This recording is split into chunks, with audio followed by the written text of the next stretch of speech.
बिस्मिल्लाहिर्रहमानिर्रहीम। अस्सलाम वालेकुम डियर स्टूडेंट्स, आज हम फर्स्ट ईयर फिज़िक्स के chapter number 3 force and motion में हमारा टॉपिक चल रहा है आज का एक्सेलरेशन। ठीक है, तो इससे पहले आप लोगों ने वेलोसिटी, डिस्प्लेसमेंट, वेलोसिटी के टाइप्स वगैरह सारा कुछ स्टडी कर लिया था। तो आज के इस लेक्चर में हम एक्सेलरेशन के बारे में पढ़ेंगे। तो मैंने इसकी डेफिनेशन लिखी है यहाँ पे, the measure of change in velocity with passage of time is called acceleration. मैंने ये कहा कि जब हम वेलोसिटी में चेंज मेजर करते हैं, ठीक है, वेलोसिटी में चेंज मेजर करते हैं कितने टाइम में जो है ना कितना चेंज आया है, तो हम ये कहते हैं ना कि ये क्या है, हमारे पास एक्सेलरेशन है। ठीक है, यहाँ पे मैं लिखता हूँ कि acceleration is equal to change in velocity divided by time. तो हम जो है ना इसको कहते हैं कि एक्सेलरेशन इसी तरह फाइंड करेंगे। एक्सेलरेशन किस तरह फाइंड करेंगे? अगर एक बॉडी मूव कर रही है, ठीक है, यहाँ से अगर एक बॉडी मूव कर रही है तो अभी इसकी वेलोसिटी कितनी चेंज हो गई है, कितने टाइम में। ठीक है, यहाँ पर अगर इसकी वेलोसिटी थी वी आई और यहाँ पे उसकी वेलोसिटी वी एफ हो गई, डिवाइडेड बाय यहाँ पर जो इसका टाइम था वो इनिशियल टाइम था और यहाँ पर उसका टाइम फाइनल था। तो इन दोनों का चेंज कि वेलोसिटी में कितने चेंज आया है कितने टाइम में, तो इसको हम कहेंगे कि हमारे पास क्या है, एक्सेलरेशन है। ठीक है, जिस तरह मैं यहाँ पे लिखता हूँ कि a is equal to delta v divide by delta t. Delta v का मतलब है कि v f minus v i और divided by t f minus t i. तो इस तरह हम किसी भी बॉडी की एक्सेलरेशन फाइंड करते हैं। या अगर हम इसकी जो है ना वो डिफिनीशन लिखें, the time rate of change of velocity is called acceleration, कि टाइम के साथ अगर वेलोसिटी में कोई चेंज आती है तो हम उसको एक्सेलरेशन का नाम देते हैं। ठीक है, अब यहाँ पे इसका यूनिट है मीटर पर सेकंड स्क्वायर, क्योंकि वेलोसिटी का यूनिट है मीटर पर सेकंड और टाइम का है टाइम का भी सेकंड है, तो मीटर पर सेकंड यानी मतलब ये है कि मीटर पर सेकंड और पर सेकंड। अब ये सेकंड से मल्टीप्लाई हो जाएगा तो ये हो जाएगा मीटर पर सेकंड स्क्वायर।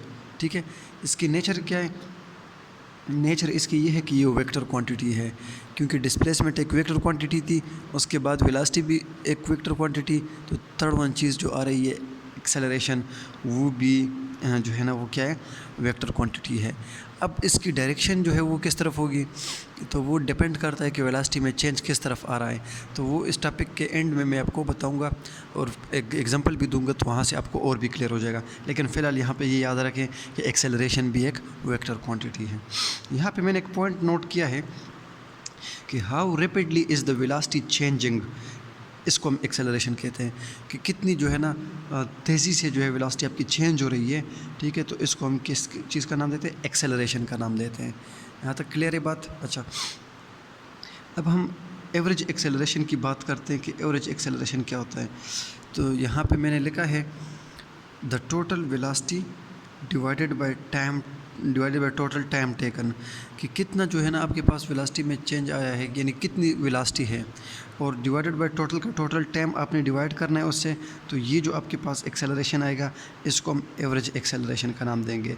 तो यहाँ पे मैंने इसका मैथमेटिकल फार्मूला भी लिखा है कि एवरेज एक्सेलरेशन को इस चीज़ से रिप्रेजेंट करते हैं। अच्छा, ए लिखें और साथ में ये लिखें, ये एवरेज एक्सेलरेशन जो है ना इसका फार्मूला ये है।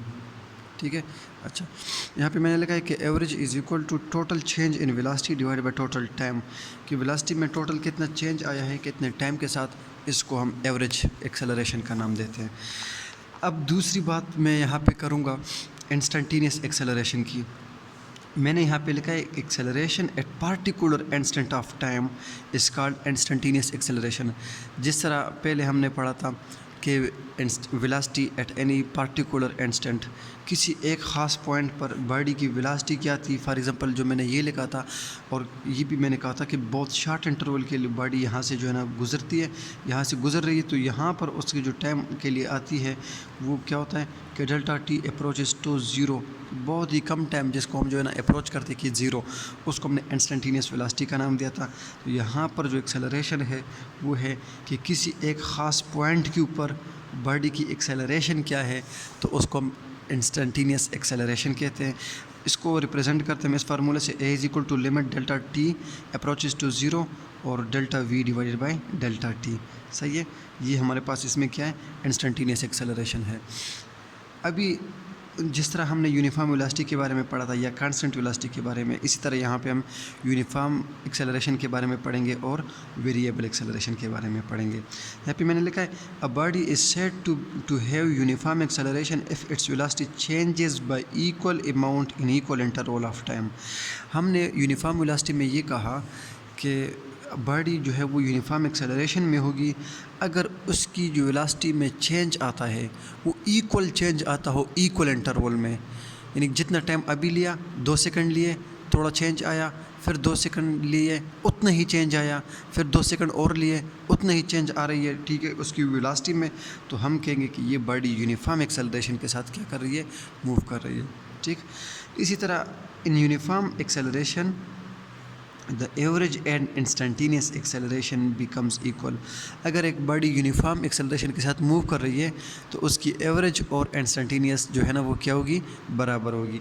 एवरेज देखे टोटल आप डिवाइड करोगे टोटल टाइम पर तो फिर भी आपको जो आंसर मिलेगा वो आपको इंस्टेंट पर भी मिलेगा कि इस इंस्टेंट पर क्या है, इस इंस्टेंट पर क्या है, इस इंस्टेंट पर क्या है। ठीक है, और दूसरी बात यहाँ पे मैंने लिखी है however a body is said to have to be in a variable acceleration if its velocity changes unequal in equal interval of time।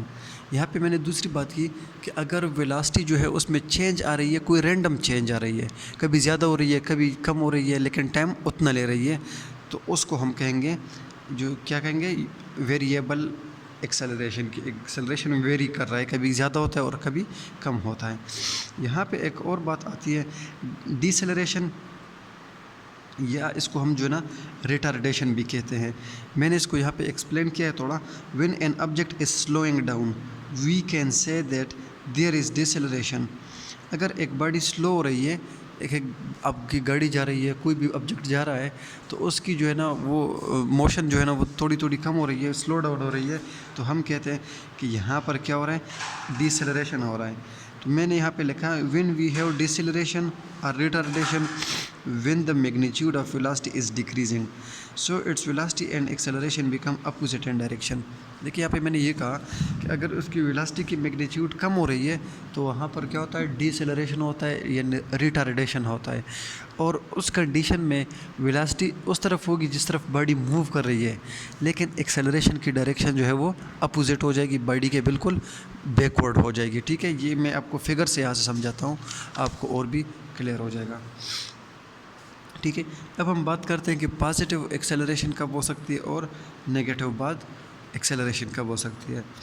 अभी एक गाड़ी मूव कर रही है, ठीक है, पॉजिटिव एक्स एक्सेस में। देखिए जिस तरह आपके पास ये एक्स एक्सेस होता है ना, ठीक है, ये आपके पास ग्राफ है 2 डायमेंशनल, ये उसमें एक्स एक्सेस होता है और ये नेगेटिव एक्सेस, यहाँ पे एक्स पॉजिटिव होगी और यहाँ पे एक्स नेगेटिव होगी।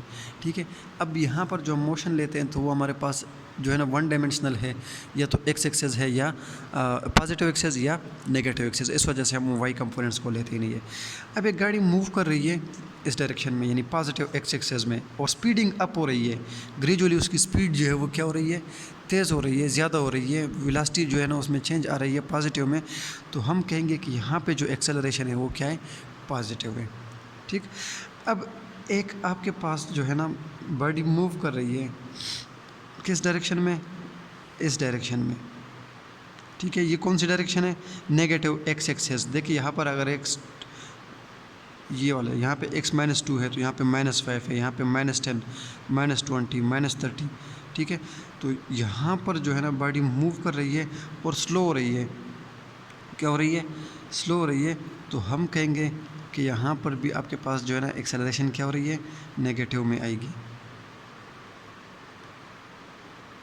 सॉरी, ये बॉडी, ये थर्ड वन मैंने एक्सप्लेन किया। अब एक बॉडी इस तरफ हो रही है लेकिन स्लो डाउन हो रही है। ठीक है, पहले कंडीशन में मैंने ये कहा कि बॉडी इस तरफ जा रही थी, स्पीडिंग अप हो रही थी, तो एक्सेलरेशन उसका क्या था, पॉजिटिव था।